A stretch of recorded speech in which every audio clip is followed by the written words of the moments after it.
For most of early human history, survival meant following the food.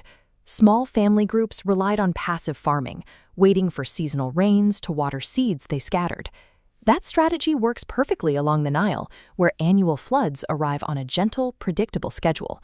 But the Tigris and Euphrates rivers behave very differently.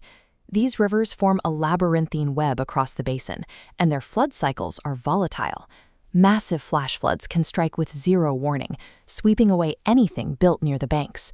Passive farming is impossible here. The soil left behind by these violent floods is fertile, but to grow anything, you have to actively force the water exactly where you want it. The geography forced early humans into a harsh choice: engineer the chaos or starve. To control these rivers, farmers had to dig deep, permanent irrigation canals to divert the violent surges and store the water for the dry summer months. Moving that much earth scales far beyond the capacity of a single family. It requires thousands of laborers digging in synchronized shifts. Managing a labor pool of that size required a rigid organizational hierarchy.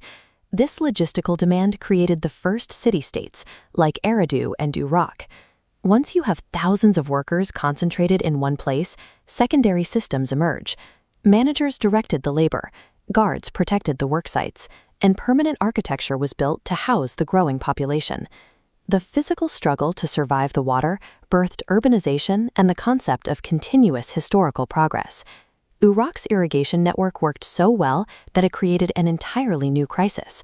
The city produced massive agricultural surpluses, generating a volume of grain, trade, and taxation that far exceeded what a human brain could memorize.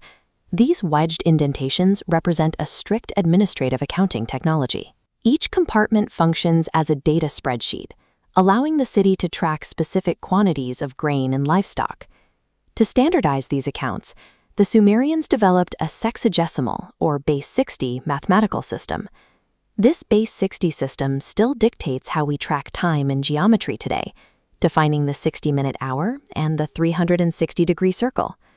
Sumerians engineered writing and advanced mathematics as practical tools for inventory management. These were the logistical solutions necessary for a concentrated population to function. The labyrinthine rivers kept early city-states geographically isolated. This led to constant warfare as neighboring cities fought over fertile grazing land and water rights. While sitting on rich farming mud, Mesopotamia completely lacks raw building stone or metal ores.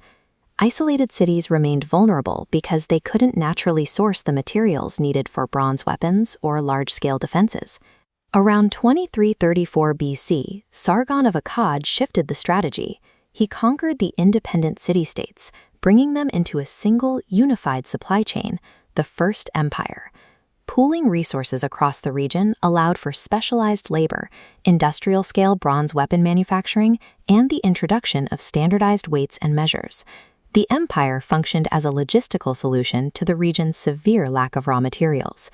However, a highly efficient, tightly interconnected society operates with very little margin for error.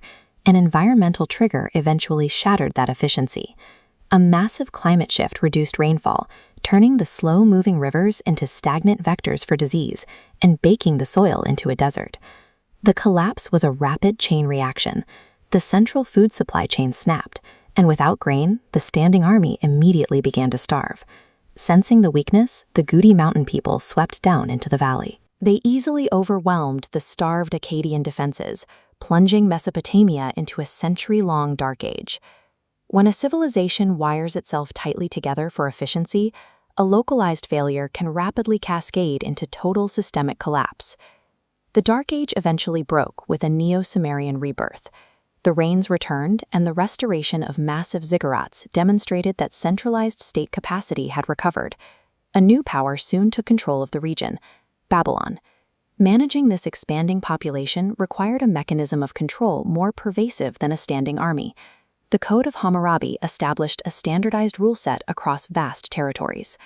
These written statutes bound citizens from across the empire to the same legal standards. Specific empires like Akkad, Ur, and Babylon all ultimately fell, yet their administrative systems, bureaucracy, innovative base 60 math, and written legal codes were continuously absorbed by the civilizations that followed. Mesopotamia's geography proved that complex societies are fragile, but the systems engineered to survive it provided the structural foundation for nearly every state that followed.